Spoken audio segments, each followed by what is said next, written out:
আরও একটা নতুন ভ্লগে তোমাদের সকলকে স্বাগত জানাই। পরপর প্রোগ্রাম থাকার কারণে নিয়মিত ব্লগ আপলোড করতে পারছি না, তাই একটু দেরিই হচ্ছে বটে। সেদিন আমাদের অনুষ্ঠান ছিল সল্টলেক ইজেডসিসি হলে। সল্টলেকে যে এরকম একটা হল আছে তার সম্পর্কে আমি একদমই জানতাম না। এই প্রথম বছর আমরা যাচ্ছি যুব মহোৎসবে অনুষ্ঠান করতে, তো একটু সময় হাতে নিয়েই বেরিয়েছিলাম বালিহল থেকে বিধাননগর, বিধাননগর থেকে সল্টলেক। বালিহল পৌঁছে হাতে বেশ কিছুটা সময় ছিল, তাই শীতের সকালে একটু গরম গরম চা দিয়ে সময়টা কাটাচ্ছিলাম। এরপর ট্রেনে উঠে সোজা চলে আসলাম বিধাননগর স্টেশন। সেখানে এসে বড় একটা পেয়ারা মাখা কিনলাম। সবাই মিলে ভাগাভাগি করে একটুখানি টকটক ঝাল ঝাল পেয়ারা মাখা খাচ্ছিলাম বটে। তারপর ওখান থেকে আমরা সোজা রওনা দিলাম আমাদের আজকের গন্তব্য সল্টলেক ইজেডসিসি হলে। কেন জানি না, ছোটবেলা থেকেই সল্টলেকের রাস্তায় আসলে আমার সমস্ত রাস্তাই একরকম মনে হয়। চলে এসেছি আমাদের আজকের গন্তব্যে সল্টলেক যুব সাংস্কৃতিক মহোৎসবে।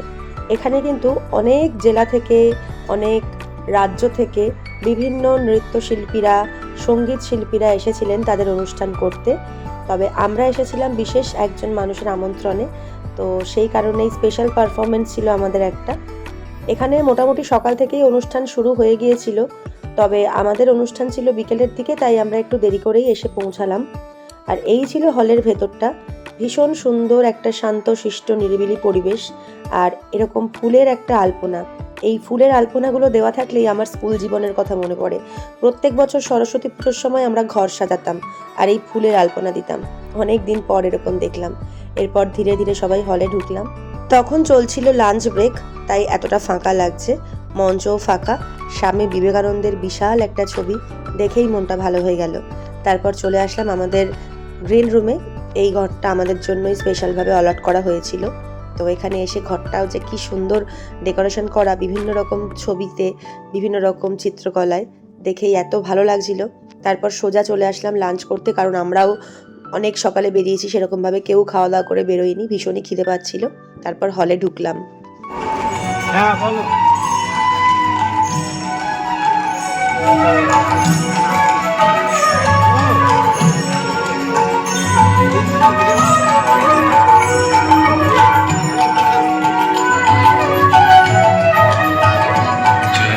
মঞ্চে যারা এখন অনুষ্ঠান করছেন তারা সবাই বিশ্বভারতী থেকে এসেছেন।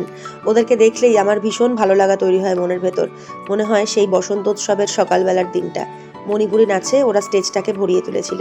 এদিকে আমরা গ্রিন রুমে এসে নিজেদের মেকআপ করে নিচ্ছিলাম, কারণ আমাদের পারফরমেন্স কিন্তু খুব বেশি দেরি নেই। আর এখন যেটা হয়, সবাই শাড়ি ফাড়ি পরা, মেকআপ করা সবটাই প্রায় কমপ্লিট। আর এখন আমরাও রেডি হয়ে গেছি। এরপর একটু বাইরে বেরোলাম, দেখলাম তখনও দিনের আলো নেভেনি, চারিদিকটা তখনও আলোকিত। নিজেরা কয়েকটা ছবি তুললাম, তারপর শুরু হলো আমাদের পারফরমেন্স। আর এখানকার একটাই আমরা পারফর্ম করেছিলাম, যেটা ছিল নারী শক্তি, আজকের স্পেশাল পারফরমেন্স, যেটার জন্যই আমাদের আমন্ত্রণ করা হয়েছিল। এই নারী শক্তি এবছরের পুজোর আমাদের নতুন একটা কনসেপ্ট। তো সেই কারণে যেখানেই যাচ্ছি বহু বহু প্রশংসা পাই এই অনুষ্ঠানটা করার পর, তাই এটা আমাদের হিট আইটেম বলা যেতে পারে। মঞ্চে এখন সেটাই হচ্ছে, তোমাদেরকেও তো দেখালাম। এরকম ভিডিও এর আগেও আমি বহুবার পোস্ট করেছি, তোমরা হয়তো দেখেছো।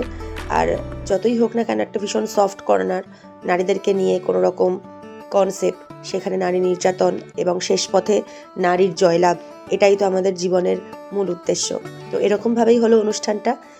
অনুষ্ঠান শেষে প্রত্যেকটি দর্শক দাঁড়িয়ে থেকে করতালি দিয়ে আমাদের উৎসাহ দিয়েছিলেন, এটাই আমাদের পরম পাওয়া।